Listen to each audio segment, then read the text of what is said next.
Bella Edwards sat alone in the quiet of her living room, her fingers tracing the edge of a faded photograph that captured her husband Harry and their daughter Ava grinning against the backdrop of the Great Smoky Mountains, the very place that had swallowed them whole 5 years ago, leaving only questions and grief behind. She had been 38 then, a woman who believed that marriages could survive storms and that children could always be brought home for dinner. But on that fateful autumn morning, her certainty had been stolen with the crisp mountain air. When Harry,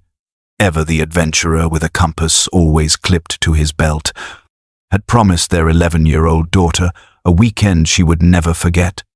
one filled with ridgeline views and streams that sang like silver threads unraveling through the trees. Bella remembered standing on the porch as they set off, Ava clutching her father's hand, her small backpack bouncing against her shoulders, her laughter ringing bright and sharp as a bell, and she had smiled, calling after them to be careful, never imagining that her words would become a curse of irony she would hear replayed in her dreams each night.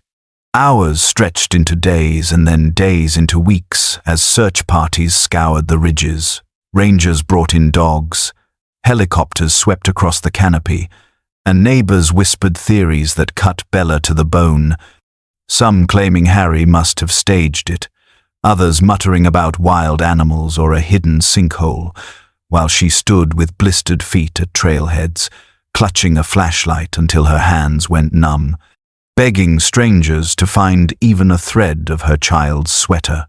Yet nothing surfaced, no footprints pressed into damp soil, no scraps of fabric snagged on brambles, only silence that grew heavier with each sunrise, pressing on her chest like a stone she could never lift. The authorities eventually labeled it a wilderness accident, a tragedy of nature too vast to solve, closing the file with sympathetic words that did nothing to ease the hollow cavern inside her. But Bella refused to let the calendar bury their memory. Each year on the anniversary she returned to Klingman's dome, carrying flowers that wilted in the mountain wind, whispering Ava's name into the shifting clouds, holding on to the hope that if the earth had taken them it would one day yield them back, or at least give her something to anchor her grief to. The vanishing became a phrase etched into local lore, a mystery that fueled hikers' campfire tales, but for Bella, it was no story, only the relentless absence of two voices that once filled her home with laughter,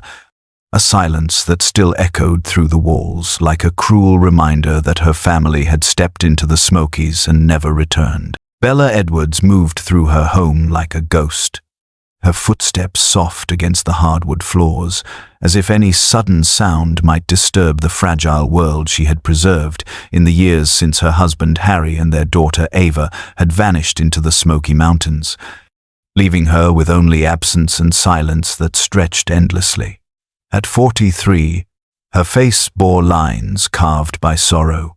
her once bright eyes dimmed by years of sleepless nights and unanswered questions,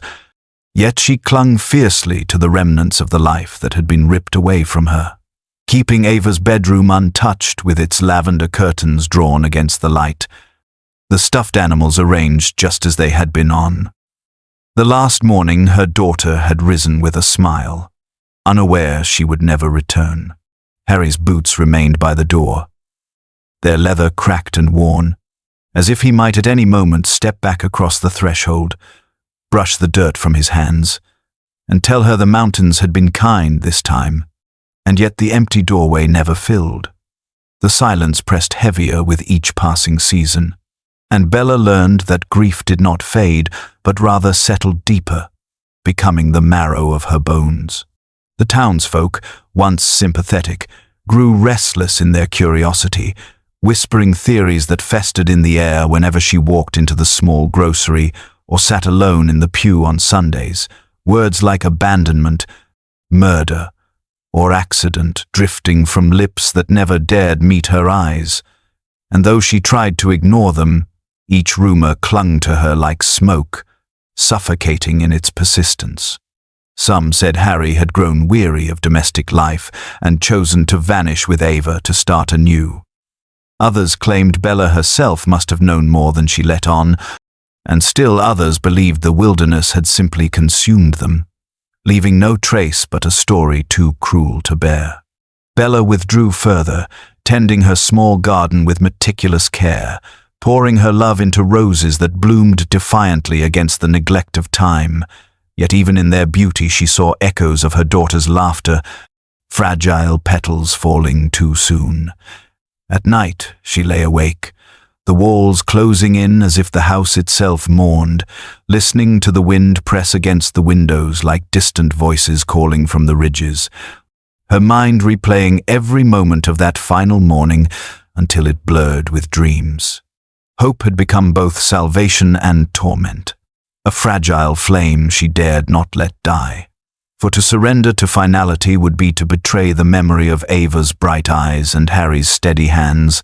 and so Bella carried her grief like an heirloom, a burden passed only to herself, waiting for a truth the mountains still refused to yield. The morning had broken with a chill that hinted of winter, the kind of autumn air that settled deep in the lungs and made the world feel sharper. And Bella Edwards sat at her kitchen table with a cup of tea gone cold, staring blankly at the faded wallpaper that had not changed in years, when the shrill ring of the phone shattered the silence that had become her companion. She hesitated before answering, her fingers trembling as if already anticipating bad news, and when she lifted the receiver, the steady voice of a park ranger filled her ear, polite but tinged with urgency, telling her that 2 hikers had discovered something wedged deep in a mountain crevice near Klingman's Dome, something that bore her family's name, something that had lain hidden for 5 long years. Bella felt the blood drain from her face as the ranger continued, asking her to come immediately, to see for herself what had been found. And though her body wanted to collapse beneath the weight of those words, she forced herself upright, clutching the phone as though it were an anchor in a storm she had long feared would never break. She whispered her agreement, her voice unsteady, then hung up and stood in the middle of the kitchen, her eyes darting to Harry's boots by the door, to Ava's backpack still hanging from its hook, and the cruel thought that perhaps those relics would no longer be the only remnants of them made her knees weak. She pressed a hand to her chest, feeling her heart race as if it might burst, her breath shallow and uneven, the kitchen spinning around her. Yet beneath the dizziness there flickered a faint and dangerous spark of hope, one she had trained herself to suffocate over the years, but now rose again, relentless as fire. She gathered her coat with fumbling hands, every movement mechanical, as if her body had known this moment was inevitable, and as she stepped outside, the crisp air stung her cheeks, the neighborhood unchanged yet somehow foreign under the weight of what she had just heard. Each footstep to the car felt like walking toward an open wound, her mind a blur of memories and fears, imagining Ava's smile pressed between the pages of time, imagining Harry's voice echoing across ridges that had long swallowed them whole, and as the engine rumbled to life, Bella whispered into the stillness, begging the mountains themselves to finally tell her what they had taken. The ranger station smelled faintly of pine and damp earth, a place where stories of the wilderness clung to the walls, and as Bella Edwards stepped inside, her chest felt tight, as though the air itself conspired to press her grief deeper into her ribs. And when the ranger motioned for her to sit, she lowered herself slowly into the chair, as though the weight of the years balanced on her shoulders. On the table before her lay 2 objects that froze the blood in her veins. Ava's faded backpack, the fabric frayed at the edges, but unmistakably hers, with the small embroidered patch of a sunflower stitched onto the front pocket, and Harry's compass, the once sturdy glass cracked like a spider's web, its needle trembling faintly, as if even now it longed to point him home. Bella's breath caught as her hand hovered above them, her fingertips brushing the worn canvas of the backpack, and she felt as though she were touching Ava's shoulder again, That last morning on the porch, when her daughter had laughed and tightened the straps with pride. With trembling fingers, she opened the zipper, expecting only ruin. Yet inside she found a sketchbook astonishingly intact, despite 5 years in the elements. Its cover warped by moisture, but its pages clinging stubbornly together, as though memory itself had refused to let go. As she opened it, the drawings stared back at her, simple yet haunting. Lines etched by a child's hand but weighted with something older, mountain ridges curling like waves, trees twisted into shapes that leaned and loomed as though alive, shadows stretching where sunlight should have been. Her heart hammered against her ribs when she turned to the final sketch, a crude but chilling image of a cave with a figure drawn in harsh strokes, tall and dark, a silhouette looming beside the sketched outline of herself and Harry. The features jagged and sharp, neither animal nor man, yet unmistakably watching. Bella's eyes blurred with tears as she traced the faint pencil marks, her mind unraveling questions that had lain dormant. Whispers of predators in the mountains, tales of hermits or strangers who had made the wilderness their own kingdom. But now, here they were pressed into Ava's small sketchbook, her voice calling out through graphite lines across years of silence. Bella's body trembled as she closed the book, clutching it against her chest as though it were her daughter's heartbeat. And when she lifted her eyes to the ranger, her voice cracked as she whispered, "This means they were alive," though her own heart feared the truth those drawings had tried to warn her of. The detective sat across from Bella Edwards in the ranger station conference room, their suits slightly rumpled, their eyes steady but guarded, the way men trained to sift fact from hope often looked when faced with a grieving mother who clung to something they believed could be explained by chance. One of them, a tall man with a clipped voice, explained that a backpack left in the mountains could travel great distances through storms, floods, or even in the jaws of a black bear, his words clinical, as though reducing Ava's sunflower-stitched pack to nothing more than debris carried by nature. While another detective added that Harry's compass could have been dropped anywhere along the ridges, its presence in a crevice, no confirmation of anything except the chaos of wilderness. Bella listened, her jaw tight, her fingers clutching Ava's sketchbook as though it were an anchor, her eyes fixed on them with a quiet defiance that burned hotter than anger. She had read every page, traced every line her daughter's small hand had drawn, and she knew with the certainty of a mother's heart that these were not idle sketches of trees and shadows but records, maps of places Ava had seen,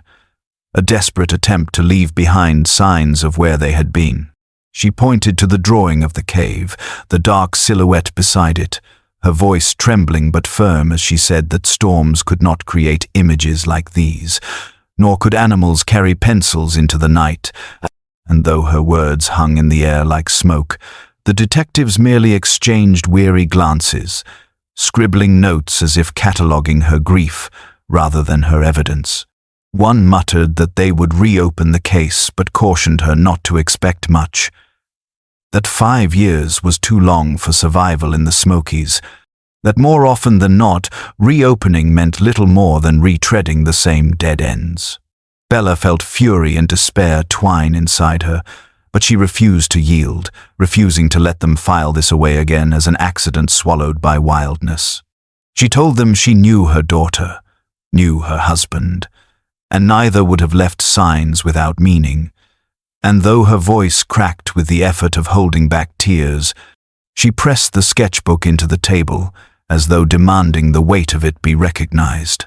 To the detectives it was pencil on paper. To Bella it was Ava's voice calling across years of silence.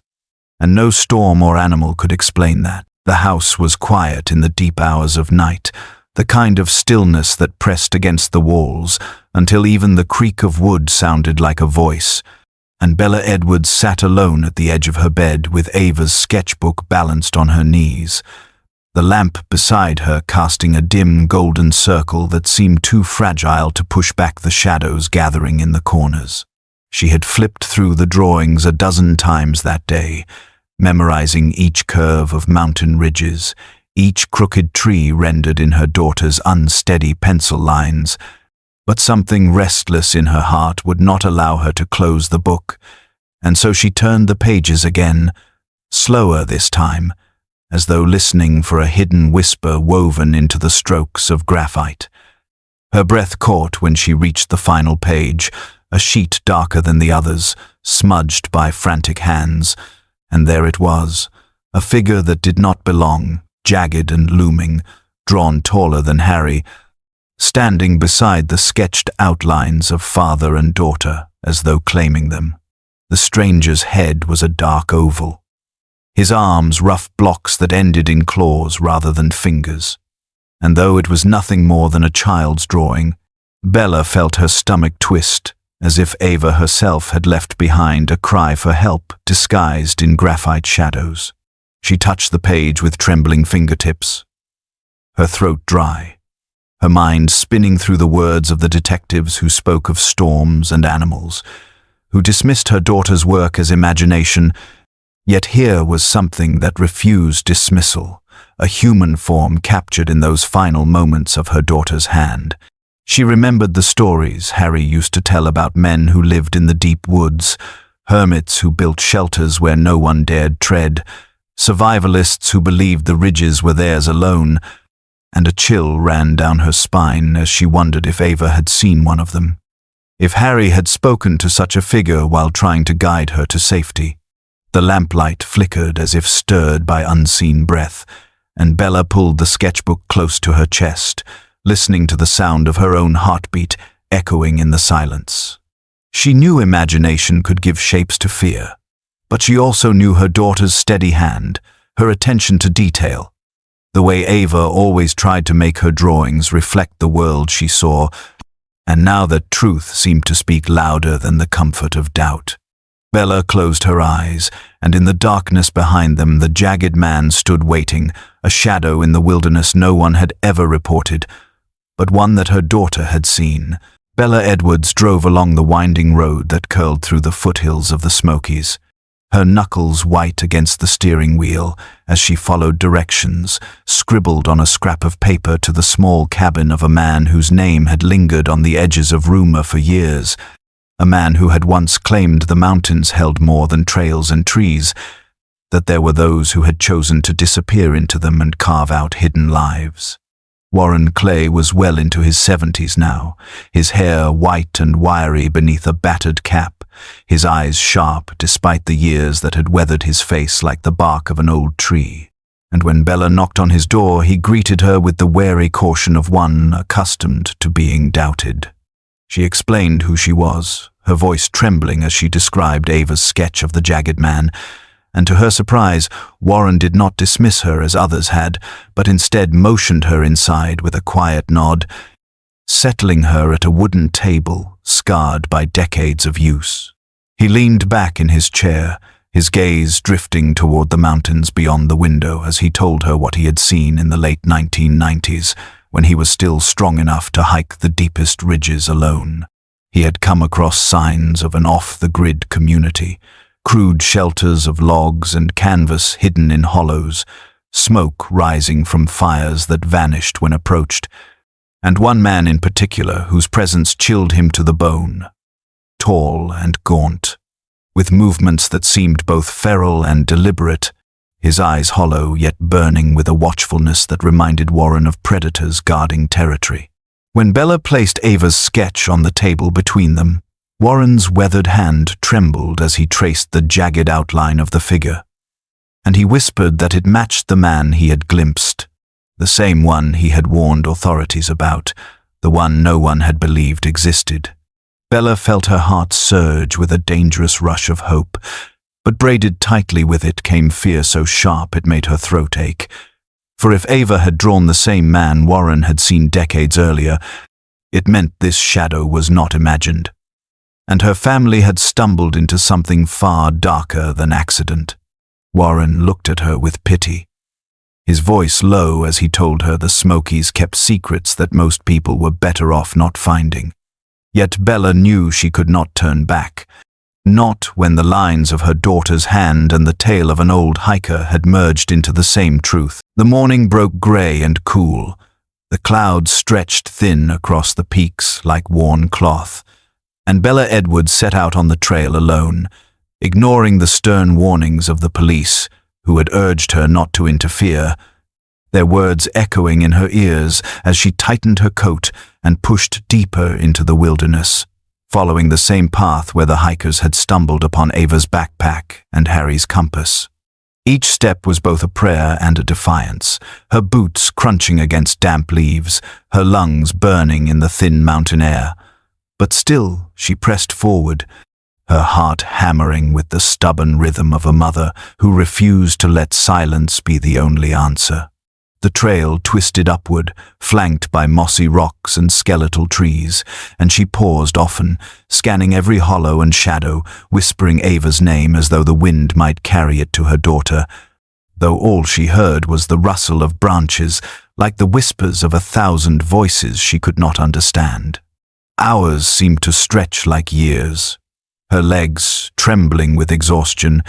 yet determination held her upright. And when the path narrowed near a ridge, she saw it, faint and nearly swallowed by the bark of an old chestnut oak, a carving no storm could erase. She stepped closer, her breath catching as her fingers brushed the rough letters. A.E. 2018.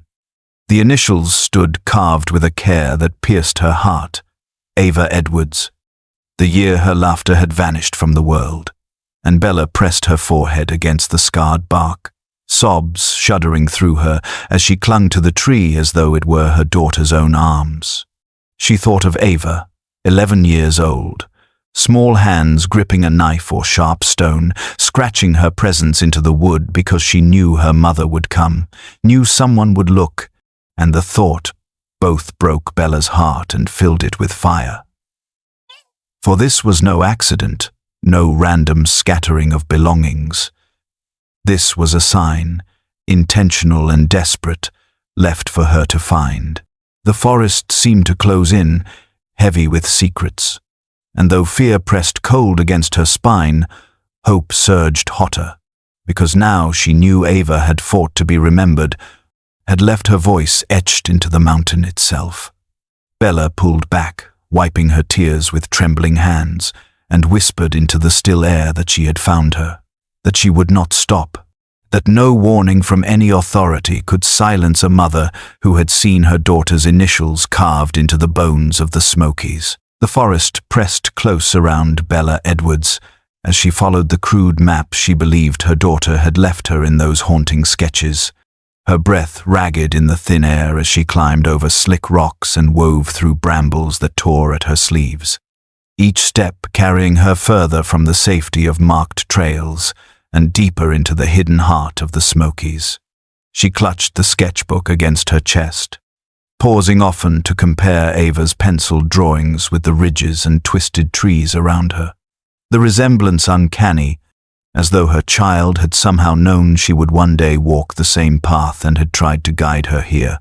The terrain grew more treacherous, until at last she came upon a narrow slit in the rock, nearly invisible if not for the way the shadows pooled there, a dark seam in the mountain skin that beckoned her closer. Dropping to her knees, she crawled through the jagged opening,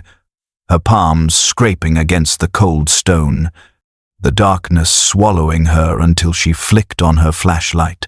and the narrow beam revealed what the mountain had hidden for 5 long years. The small cave opened like a secret chamber, its walls damp and smelling of earth, and scattered across the floor were remnants of a life lived in captivity or hiding, the sight of them stealing the breath from Bella's lungs. There were candle stubs melted into lumps of wax, blackened at their tips, as though someone had tried to push back the darkness night after night, and scraps of fabric that might once have been part of blankets or clothing, torn and dirty yet arranged in the corner like makeshift bedding. Bella's heart stuttered as her light fell upon a ribbon half buried in the dirt, a simple piece of faded fabric once bright blue, The very ribbon she remembered tying into Ava's hair before she had left for that last hike with Harry.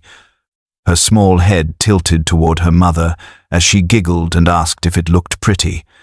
Bella sank to her knees, clutching the ribbon with trembling fingers,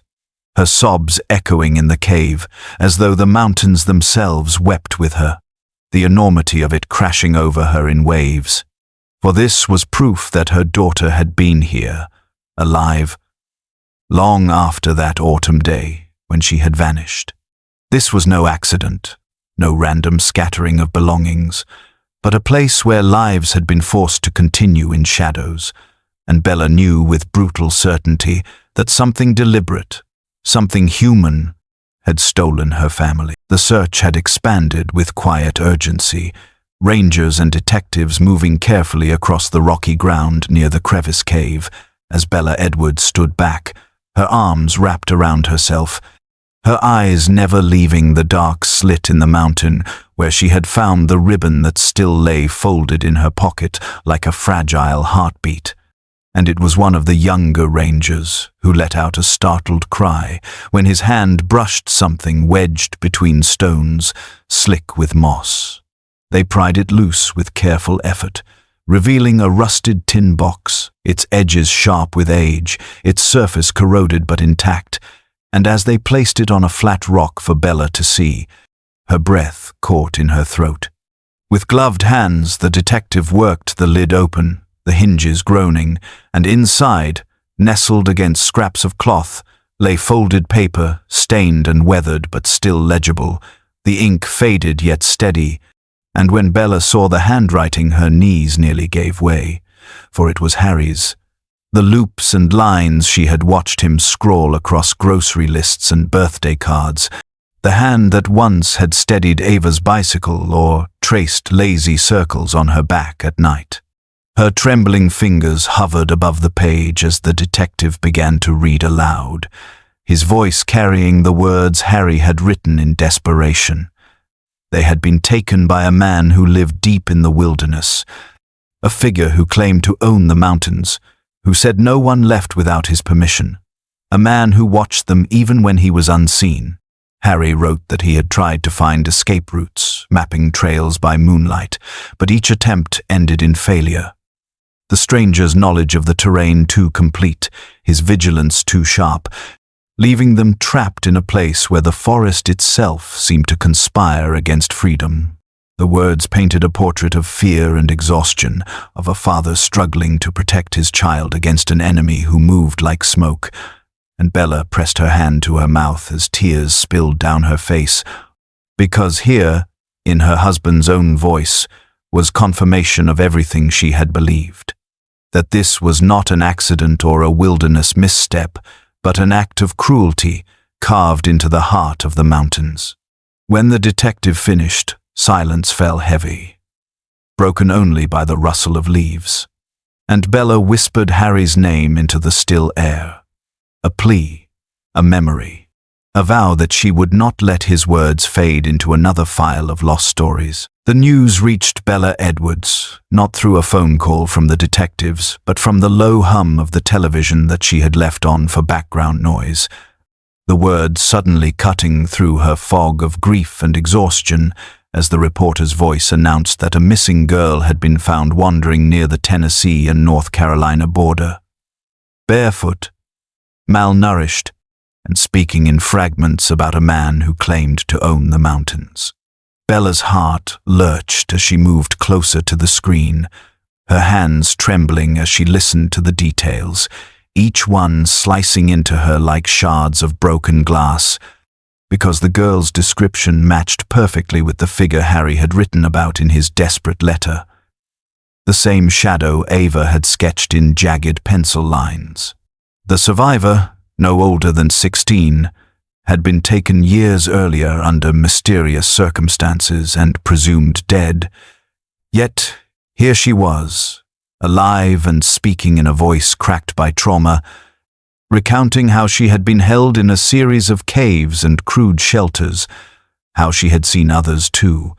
including a man and a girl with bright eyes who were kept together for a time. Bella pressed her palms to her mouth, choking back sobs as the girl's words tumbled from the screen, her testimony confirming that Ava had been alive for at least 2 years after the day she vanished, that her daughter had endured alongside Harry in the clutches of a man who believed the wilderness was his kingdom. Reporters swarmed the hospital where the girl was being treated, their cameras flashing, their questions sharp and unyielding, but Bella could only hear one phrase echo again and again in her mind. She was alive. She was alive. She was alive.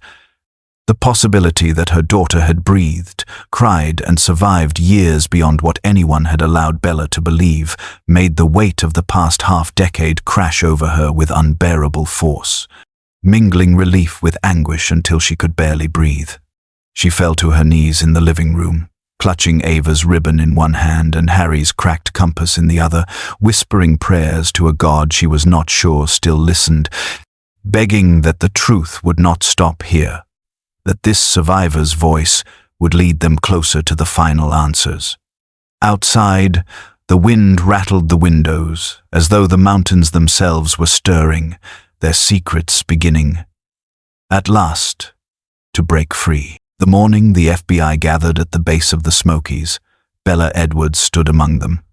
her body out of place in the sea of tactical gear and stern faces, yet her presence unshakable, for she had demanded to be there,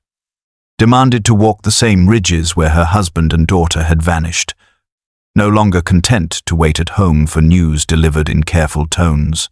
The agents mapped out the unmarked trails with precision, their radios crackling, their dogs straining at leashes. But Bella's eyes were fixed on the tree line, her heart pounding with a mixture of desperate hope and bone-deep dread, for the thought that Ava might still be alive burned as fiercely as the equally crushing fear that her child had died in the shadows, waiting for a rescue that had never come. She carried Ava's sketchbook in her pack, the pages memorized so thoroughly she could recall each line with her eyes closed, and when the trail grew faint or vanished altogether, she pulled it out, showing the agents the drawings of caves, ridges, and the jagged silhouette, insisting these were not childish doodles but maps. Breadcrumbs left for her to follow. Some of the men humored her, their expressions skeptical but softened by pity, while others took her more seriously after hearing of the survivor found at the border, for her testimony had given Harry's letter a terrifying weight that could not be dismissed. As they pressed deeper into the wilderness, the air grew colder, the trees denser, their branches knitting overhead like prison bars, and Bella felt as though the mountain itself were watching, withholding its secrets with a cruel patience. Each snapped twig, each shadow shifting between rocks, made her heart leap with the possibility that Ava was near, or that some remnant of her remained, and she whispered her daughter's name beneath her breath, as though the syllables might thread through the trees and draw her home. The agents moved in formation, their rifles ready, their eyes scanning for signs of habitation, while Bella's gaze stayed low to the earth, searching for initials carved in bark, ribbons caught on branches, footprints preserved in mud. Anything to prove that her child had once walked here. Hours passed, the sun sliding lower, and exhaustion pressed on her bones, yet she refused to stop, because every step forward was a promise that she would not abandon Ava to silence again, no matter what truth awaited in the heart of the Smokies. The ravine was steep and unforgiving, its sides slick with moss and shadows that clung even as the midday sun tried to pierce the canopy, and Bella Edwards followed the agents carefully down the slope, her boots sliding on loose stone as her heart thudded in her chest, for she could see from their faces before she ever reached the bottom that something had been found. The lead agent knelt near a cluster of rocks, his gloved hands brushing away leaves and soil, revealing fragments that no one wanted to see yet everyone had been searching for, pale shards of bone that lay half-buried, as if the mountain itself had been reluctant to give them up. Bella's breath caught in her throat, and when the agent held up a small object gleaming dully in the dim light, she knew before he said a word that it was Harry's wedding band,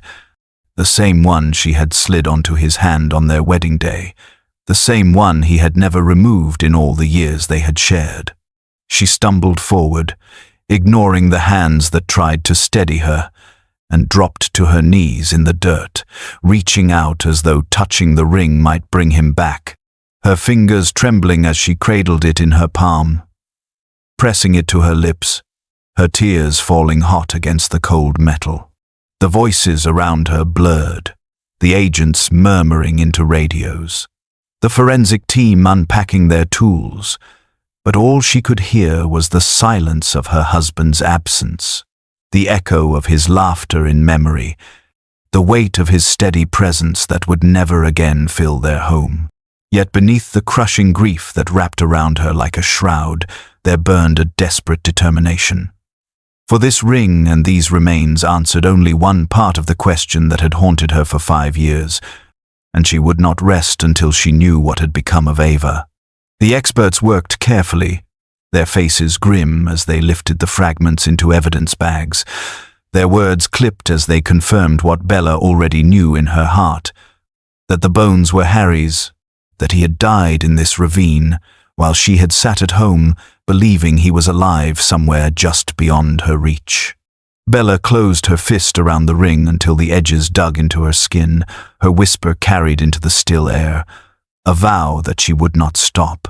Not until she brought the full truth of her daughter out of the silence that had swallowed her family whole. The air inside the second cave was thick with damp earth and silence, broken only by the low hum of flashlights and the careful movements of investigators whose faces were set in grim lines as they brushed away layers of dirt and debris, their voices muted as though even words felt too heavy for the space. Bella Edwards stood at the entrance, her body trembling with the same dread and hope that had carried her for 5 years, and when one of the agents finally turned toward her with eyes that spoke of sorrow before his mouth could form the words, she knew the truth had been found. Slowly, she stepped forward, her boots crunching against gravel, until the beam of her light fell upon the fragile shape tucked into the earth, bones so small they seemed almost unreal, yet the reality of them struck her with a force that drove the breath from her chest. A forensic specialist spoke gently, explaining that dental records had confirmed the remains belonged to Ava. But Bella hardly heard, for her gaze had been captured by the sheet of paper lying just beside the child's resting place, preserved against the stone as if waiting for her. With trembling hands she picked it up, the page soft with age yet intact, and her vision blurred as she took in the drawing, a simple sketch of herself with a smile on her face, lines tender and sure, a child's hand trying to hold on to memory, and beneath it, in faint, uneven scroll, were the words, "She'll find me." Bella's knees gave way, and she sank to the cold floor, clutching the page to her chest as sobs racked her body, the sound of her grief filling the cave and echoing against stone walls that had held her daughter in silence for far too long. Around her, investigators shifted respectfully, some bowing their heads, giving her space to cradle the last message her child had left, a message that both shattered and saved her, for it proved Ava had believed, even in those final moments, that her mother would come, that love could reach through the wilderness and through time itself. Bella pressed her lips to the paper, whispering a promise that she had found her at last, that she would carry her memory forward. And though the darkness of the cave felt suffocating, a strange lightness flickered within her chest, the knowledge that Ava's voice had not been silenced completely, that her daughter had spoken one last time in pencil and faith. The memorial drew the town together beneath a sky washed pale with autumn light, the air cool and still as though even the wind had paused to listen. And Bella Edwards stood at the front with Ava's sketchbook pressed against her chest, her fingers trembling over the worn cover that had become both wound and salvation. The churchyard was filled with neighbors, rangers, detectives, and strangers who had followed the story through the years. Their faces softened with the kind of solemnity that came when a mystery was finally stripped bare, when whispers gave way to truth too heavy for speculation. The new headstone gleamed with freshly carved letters, Ava's name etched into the granite with a tenderness that belied the years of silence, placed now beside the marker that bore Harry's name. The two graves close as they had been in life, and Bella felt her heart fracture anew as she knelt, laying the sketchbook at her daughter's resting place. She opened it to the final page, the one with her own smiling face, drawn by a hand that had not yet learned despair. The words, "She'll find me," pressed into the lines, and though tears blurred her vision, she whispered that she had found her, even if it was not in the way she had prayed for night after night. Around her, voices rose in quiet hymns, their notes trembling in the crisp air, and Bella let the sound wash over her. Not as comfort exactly, but as acknowledgement that the silence of the mountains had been broken, their secrets pulled into the light at last. She placed her hand on Harry's wedding band, which hung from a chain around her neck, and whispered to him too, promising that their daughter was no longer lost to shadows, that their story, though carved in sorrow, had been told. The grief was unbearable, an ocean she would carry always, but for the first time in 5 years the uncertainty was gone, and in its place lay a painful clarity that cut yet healed, like the sharp edge of glass catching sunlight. As the service ended and the crowd dispersed, Bella lingered, tracing Ava's name one last time, and when she finally rose, she whispered goodbye into the quiet air, a word that felt less like surrender and more like release. The Smokies had kept their secret, but she had carried her family out, not in body, but in truth, and now she bore them home within her, a mother forever bound by love and memory.